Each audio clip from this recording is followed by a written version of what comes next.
Hey guys, welcome back to my channel. So today we're gonna look at another Stream API interview question. So this is a simple one where we have to multiply the array elements. So we have integer array given and we just need to multiply using Streams API. So this is an integer array and not primitive, mind you. So we are going to convert it to list of integer before using it in Stream.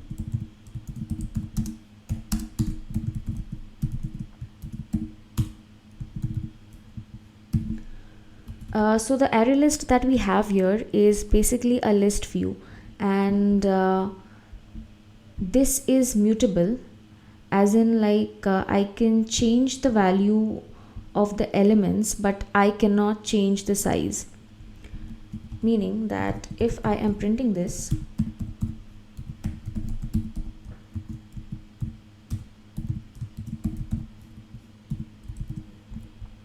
this would print just fine.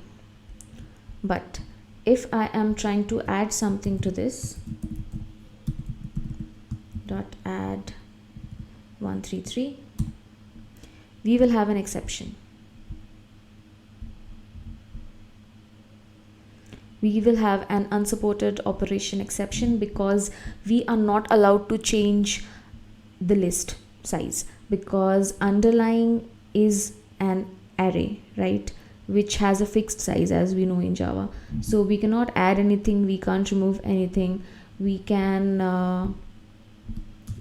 change the value though, but just keeping the size same. Okay, there you see 15. Okay, now coming back to our multiplication.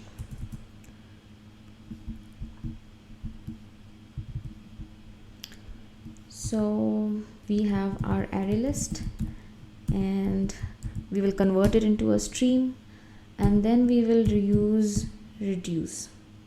So reduce is a terminal operation that works on stream, and as you know, streams are lazy, and until and unless a terminal operation is not provided to it, you won't get the result.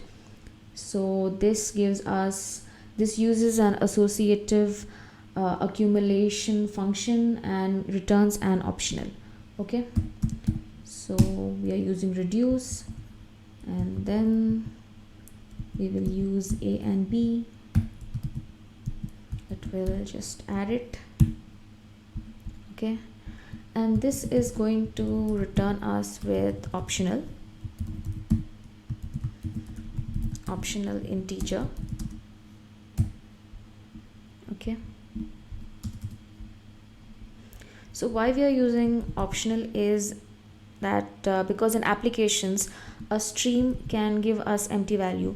So we often check, we do operations like if answer dot is present, we can check is empty, is present, is present, and then we might kind of display this only in that situation. So that would just not break our application and we would get proper results. So this is just basically for a null check, and in this case we know that we are getting. Okay, so this is giving an optional, and how do you get an integer out of that is you just use a dot get function. Okay, now we will get our answer. Okay, so that's all for this video.